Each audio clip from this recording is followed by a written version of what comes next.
Welcome to the Complete Fitness Podcast with Core 4 Complete Fitness. Your episode is starting in 3, 2, 1.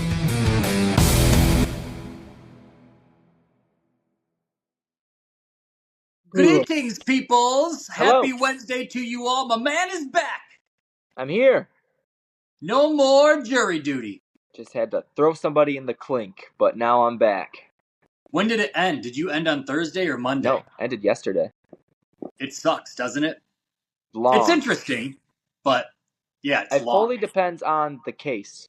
So I guess I can say now, I'm not going to make a whole podcast about it, but it was a rape with a weapon. So it was intense. Jesus. So it was sad. It was, you know what I mean? Messes it was your emotional. day up. Yeah, it's been weird. Like all weekend was weird. I was in a funk. Last Thursday, it was a full 9 to 5 day, and I got home and I was like, I'm gonna go to the gym. I'm gonna get my workout in. And I got home and I was just like, this is weird. I feel weird. I'm just gonna like sit around. It was weird. So it was definitely emotional, but if it wasn't like, if it was like some stupid numbers thing, tax evasion, boring traffic accident thing, I would have been so miserable. Like, my God, who cares? But since this was, as weird as it sounds, since this was interesting and it was just a story of he said, she said, what happened? What do we think happened? It really did. But it's crazy how just fully immersed I was. I didn't look at my phone at all, and it didn't feel like it was a 9-hour, 8-hour work day. It was just, and I think that's why I can't believe people actually do this. Yeah, it was wild, and you just are. Anyway, so overall experience was, it was a bummer. It was sad. I don't want to sound like it was fun, and I just got to play, police officer. No, it was a lot, but it was very interesting. If you could tell me every jury duty experience would be like that, where it was that I was just on the edge of my seat essentially the whole time, because you have her testimony. Like, what's gonna happen? Yeah, the testimony from the police officers, and then all the variables involving the case. Oh, this person's gonna speak, and then he's gonna defend himself, and what's he like? Yeah, so it was like really, it was a lot. Did the deliberations take long?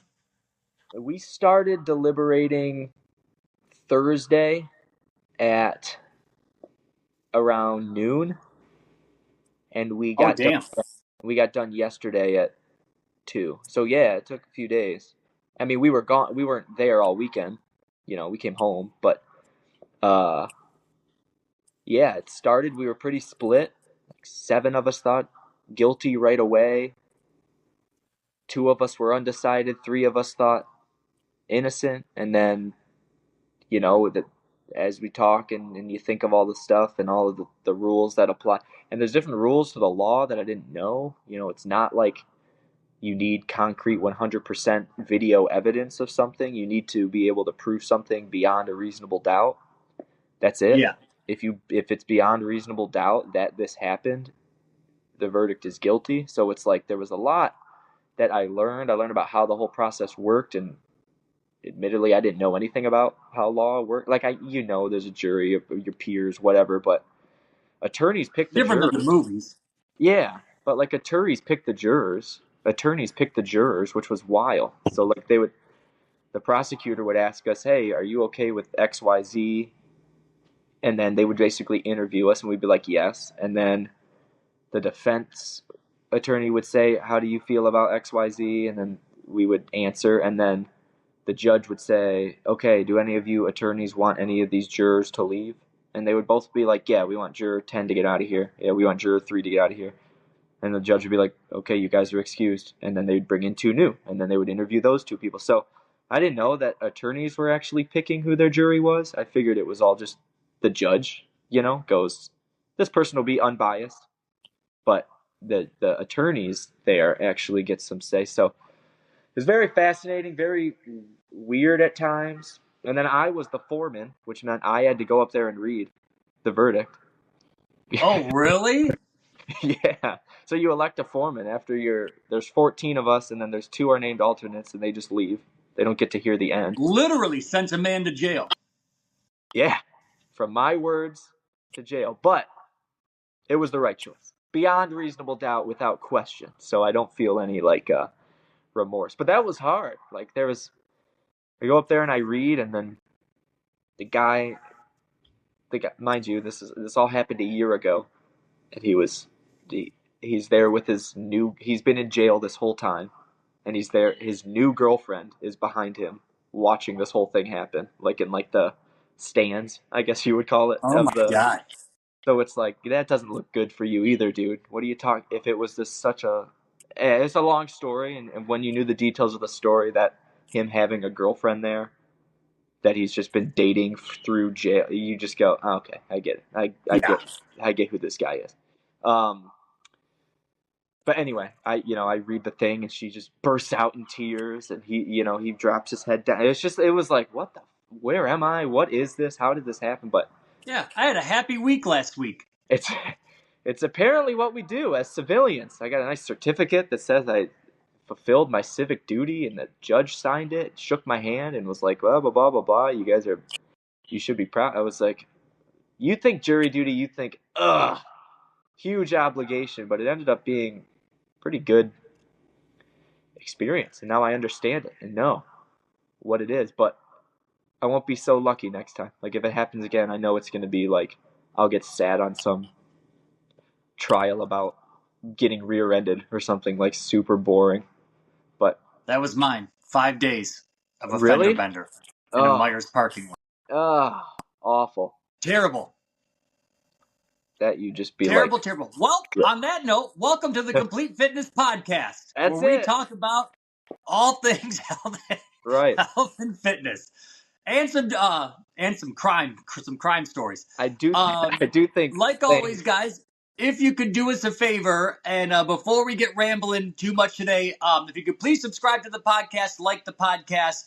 If you've been listening to us, or if you want to share it with somebody, it'll help us grow it. But whether you watch us on YouTube or listen to us on any of your favorite apps, there's a little subscribe button. If you could press it, that way you'll get notified when a new episode drops, and you won't miss what we put out every single week. Please and thank you. Now, today, guys, we had to kind of give you a backstory. The past 2 weeks, the whole Demaria house has been sicker than all hell. My wife was throwing up 2 weeks ago.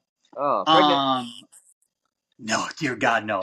Our youngest daughter had a cough. Somehow it escaped me for like 4 or 5 days. And then I got sick.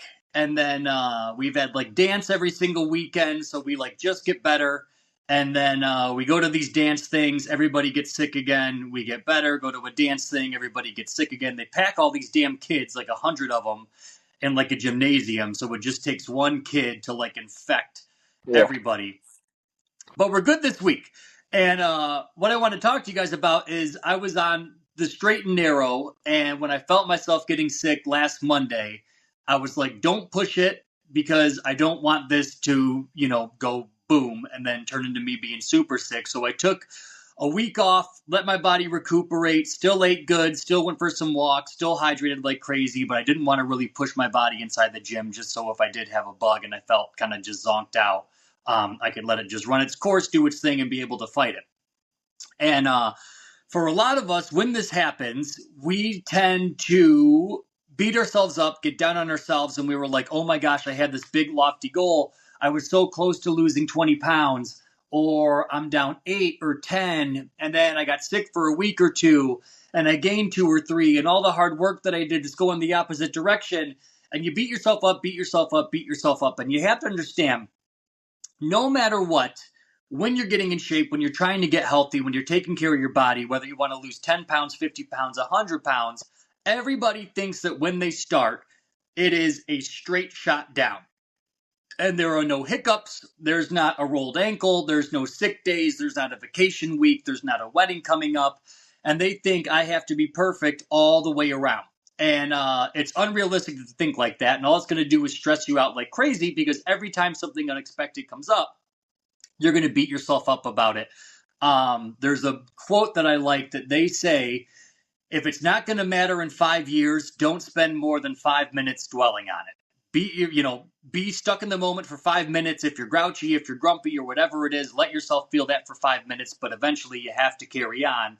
And a good analogy with this, guys, if you can think of your health journey as like a big car ride, right? And let's say you want to drive from Michigan to Florida, and you punch it in your GPS and you go, it's going to take 15 hours.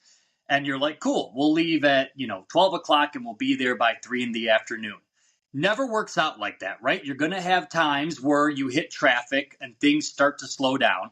And you're going to have times where it takes you for a detour. The highway's closed, so you have to take an alternate route. You stop, you get gas, you get food, you go to the bathroom, and all of a sudden you can see this time go from 13 hours to 14 to 15 to 16. And you're like, oh my gosh, this journey was only supposed to take me 13 hours. All of a sudden it's getting longer and longer and longer. But every time you hit traffic, every time you hit a roadblock or a detour or you stop, you wouldn't go, well, I'm just going to turn back home. It's only 4 hours away, and it wasn't a straight shot there, so I'm going to stop. And the same thing happens with you getting in shape, is if you have a goal of, I want to lose 20, 25 pounds in, let's say, 3, 4, 5 months, great. Shoot for the stars, fantastic, that's fine. And if you get there in that certain amount of time, that's completely fine. Kudos to you. But if it does take you 5, 6, 7 months instead, don't beat yourself up because it's taking longer. You have to understand that you're still going kind of to that true north. You're still on your way to your destination. Whether it takes you 13 hours, 15 hours, 17 hours, or it takes you 3 months, 4 months, 5 months, or 6 months, you're still going in the right direction. But for a lot of people, anytime they get sick or they step off a curb and they roll an ankle, or, they go on a vacation, or they have an event coming up on a weekend and the scale goes up a little bit, they go, oh my gosh, I'm imploding. All this hard work that I've been doing, it's completely undone. Now I have to start back at square one. You're not at square one. Remember, you're probably halfway to your destination. But if you can go, this is just a little side route or a little detour that I had to take, I'm going to get back on the road eventually, and then I'm off to smooth sailing again.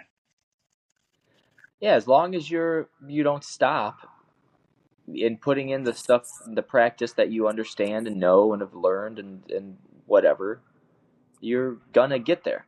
And I think that's the main rule. And it kind of gets back into the stuff of like, that's why in the grand scheme, there's really no there's really no reason to do a super intense starvation diet for 4 weeks and make you lose 20 pounds in 4 weeks. It's kind of like, yeah, but that's not real life. That's not sustainable. That's going to get you a very, very, it took a brief amount of time and effort. It's going to give you a brief amount of time with the results, right? And it's kind of the same thing. You have the long goal, the end goal, the trip from Michigan to Florida. As long as you're driving south, you're going to get there, unless you turn around and go the other way or stop driving, there's nothing, and that's kind of the same thing we apply. Like you said, I think this is a very good analogy, very well said. If you are somebody who works out 3 days a week, and you take care of your nutrition 5 days a week, 4.5 days a week, you'll get there. If you're somebody that works out 5 days a week, and then somebody that takes care of your nutrition 6 days a week, you'll get there faster. And it just kind of has to do with what we're spending our time prioritizing. I think a lot of the issue is we get bad advice, or we don't know, or we don't challenge ourselves, and we don't actually start the journey to Florida. We kind of idle around Michigan the whole time and not realize, oh, I haven't even set the actual course yet, and that course is hydrating your body, managing your sleep, managing your stress, getting your steps in, moving your body, i.e. working out. And those are the stuff that we don't, and a lot of it comes from just being uneducated, but not knowing. Like, people don't know what carbs and fats and proteins are.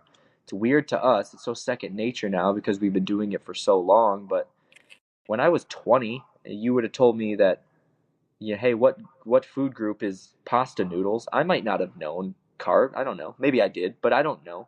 But to us, it's so commonplace. So I think a lot of people, they're 55, 60 years old, and they're trying to learn what all of these foods are. It's not anyone's fault. It's just an unknowing. It's just simply just being ignorant to it, not getting it.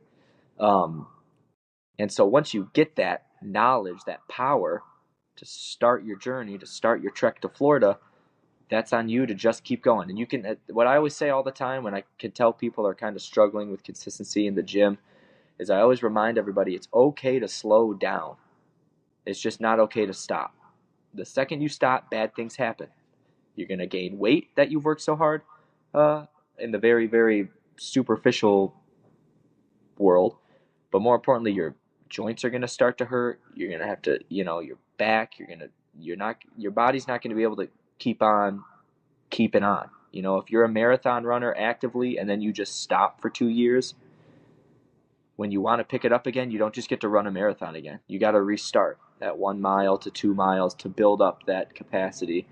And with our general life and movement and general health fitness, it's the same. If you stop getting up and down off the floor, you don't just get to do it again when you're 75. You have to redo the building blocks to learn how to. But if you never stop, you never stop. And that you apply that to any single exercise.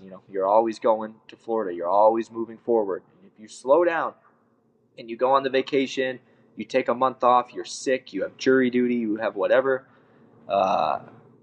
it's okay. It doesn't mean you stopped. It doesn't mean you turned around and went the other way or got out of your car. Wow, fireworks. It just meant, Look at that. It's okay. You know what I mean? You're going to keep getting there eventually. Yeah, and I think it's common for people when they have a setback to kind of think, oh my God, I messed this up. Oh my God, I'm off track. Oh my God, I did X, Y, and Z. But you got to remember there's things that are within your immediate control and there's things that's outside of your control. And sticking with the car analogy, you wouldn't get, after you're driving all this time, let's say, and you're 2 hours away from Florida, you wouldn't go, well, we're almost there, but let's stop and go west for 5 hours for zero reason. Odds are you wouldn't do that. Just like if you were 2 pounds away from the scale and you were like, I'm almost to my goal, I'm going to go eat Mickey D's, all this stuff, and just self-sabotage. But there are going to be things that come up where you do get maybe 2 pounds away or a month away or 2 hours away that you're like, oh my God, I hit construction. We're this close to getting there. The things that you can control are the things that you want to try to latch onto and keep in your grasp at all times. And there's a difference between being in control and you not doing the things that you need to be and things that are out of control that you have no say-so over. And the things that are out of your control a lot of the time happen more often. And we get this feeling of like vulnerability and this is still my fault, even though I couldn't control this. You have to remember, guys, if it's out of your realm of being able to fix, just like we said, sit on it for 5 minutes, let yourself be pissed off or upset, but then eventually you have to move on. But there's people that go, I rolled an ankle or I got sick or whatever it is. This is a me thing, it's my fault, and it's not your fault. It's just that it's something that you couldn't control. It's outside of your realm of possibilities, just like you can't control traffic, you can't control if a bridge is closed, you can't control if your car is short on gas and you had to take an extra 30 minutes to fill up. But the things that you have the power or ability to shape, just like you said, your water, your sleep, the food that you're eating, are you exercising, all that stuff, you have the individual focus and attention span, and it's in your realm of possibilities to be able to manipulate those things to your advantage. But the things like when you get sick, if you get hurt, if you take a trip, if, X, Y, and Z, there's a billion scenarios you can lay out. Those things are going to happen periodically from time to time. But if every time they happen, you're the person that goes, well, I'm less than because I had this, or I got sick, or I'm going to start back at square one, as long as, again, you keep pressing forward. And just like you said, we keep talking about the car thing, but like you're going to have to stop, maybe take a nap along the way, maybe stop at a hotel, get some rest along the way. Don't just go, I'm going to go 95 miles an hour from Michigan and Florida and expect to get there in lickety-split time. Things are going to come up along the way. But if you can kind of keep that in the back of your mind, we always chase these huge, lofty goals, which is good in a sense. but they're not always realistic. So when you can go, okay, it's much more reasonable for me to think I can, set cruise control at 70 and make it the whole way there. It might take a little bit longer, but I'm probably not going to get it pulled over or a ticket. I'm not going to be exhausted, not going to be in danger of hurting myself because I get in a car accident. Same thing applies with your fitness, right? You want to go, what's something that I can maintain for a long period of time that's going to get me to my goal, rather than go, I'm going to starve myself for 4 months. I'm going to be miserable. Eventually, I'm going to gain 20 plus pounds back. I'm right back to where I started, or back in Michigan. Now I got to start the journey again. It's 10 times more exhausting for you. It's giving yourselves a bunch of options to stop and a bunch of temptations to stop by doing all that stuff. You're introducing temptations, right? Like, your car's eventually going to run out of gas on this trip, so you need to stop a couple times to fill up. We can relate that to fitness as well. There's going to be times when you're burnt out, and if you aren't listening to your body, you're going to be forced to stop. If you just didn't get gas, you're going to be forced to stop because your car's going to run out of gas. It's going to be the same thing. If you don't listen to your body and you force an injury, or you're starving yourself and you're not listening, things get unhealthy quick, and then all of a sudden you're forced to stop. And hopefully it's nothing too serious, but once we stop, it's so much harder to start again. So the goal is constantly chipping away, right? Managing the amount. It's kind of like when you take a trip anywhere and you got kids, you go, okay, well, they're going to want to pee every 90 minutes. So one of these, it's going to be at a gas station, so we can kill two birds with one stone. I'm not going to pee and then drive 10 more minutes and then stop to get gas, and then they're going to be hungry at one point. So maybe one of the pee breaks is when we stop for lunch, and you strategize and you maneuver and you go, how can I get there with as little few hiccups and stops as I can? And the more crazy stuff you throw at it, oh, this is this diet, this is that diet. Maybe I'll just won't sleep for a couple days, or maybe I just won't eat for a couple days, or maybe you find the different things that they're exciting and they're new, but they also ultimately could be throwing reasons at you to have to stop, right? Because it gets too intense, it gets too whatever, and you just go, screw this, I'm done. I don't want to see a gym. I don't want to worry about what I'm eating. I've been doing it too long. I'm burnt out. I'm done. And so I don't know if this is a personal to me thing, but learning that all you got to do is just eat the way people are designed to eat and move and live your body the way people are designed to move and live your body is just, it's so easy. You go, okay, that takes all the pressure off it. Because when I've been laying around watching TV for 6 hours, I don't feel good. You feel exhausted. And sometimes the reason is because, oh, the sun is up. I'm not supposed to be laying around staring at a screen. That's not what I'm supposed to be doing. I don't got to get out and start herding cattle just to feel good.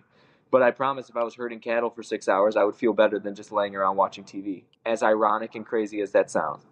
And not, maybe not ironic, but as crazy as that sounds. So, yeah, you unlock that and you go, okay, every day I'm just going to do what a person's supposed to do. I got to walk 10,000 steps. I got to drink water.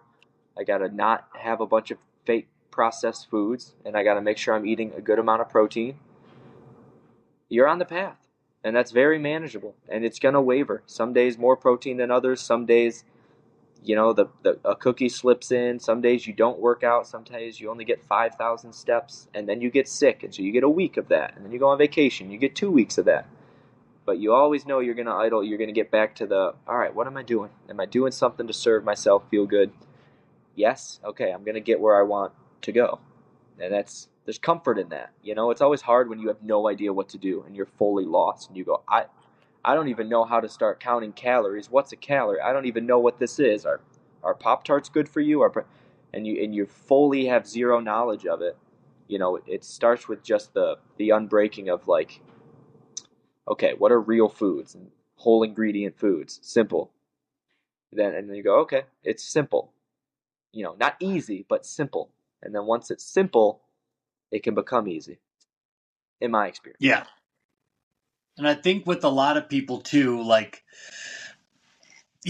we have that week off or a time where we get sick or jury duty or whatever it is. And instead of just getting right back to doing what we did, we go, well, I want to make up for lost time and I'm going to go 100 miles an hour now to make up for what I did or messed up on either the Get past hurt. week or 2 weeks. And then again, the wheels begin to fall off. You're getting over being sick. Maybe you end up getting sick again because of it. So if you can remember, okay, what was working before got me all this progress and I went all this way and I'm so far along. If I just hop back on the road and hit cruise control again, eventually I know it works. So I'm going You'll to get get to there. where I want to go. Yep. But a lot of people beat themselves up and they'll go, well, it's time to lay on the accelerator as hard as I can now Nope. because I want to speed up because now it's going to take me a little bit longer to hit my goal. And if you do that, a couple weeks go by, maybe something else comes up. And then you're like, oh my Right. God, slam on the brakes again, take another break. Oh, I make up for lost time by just laying on the accelerator again. And it's terrible for you, meanwhile, there's no stability. You're either going redlining or zero, redlining or zero. Yep. And just like we said, guys, whether you're going 20 miles an hour sometimes for a week or two, and then you have 2, 3, 4, 5, 6 months where you're able to go 70 the whole time, and then you maybe got to back it down to 20 miles an hour for a day or a week or two again, but then you can go right back up to 70 again. You're making progress the entire time. You're still going down to Florida. Sometimes it's faster than other times. What you want to avoid, like you said, is just that constant hammer it on, slam on the brakes, hammer it on, slam on the brakes, because there's no consistency. You're either 100% redlining yourself or you're completely, the wheels fall off. Yeah. It also it brings up opportunity for injury. If you don't work out, like I said, marathon runner can't just hop into a marathon again. They're going to get hurt. You're going to do stuff.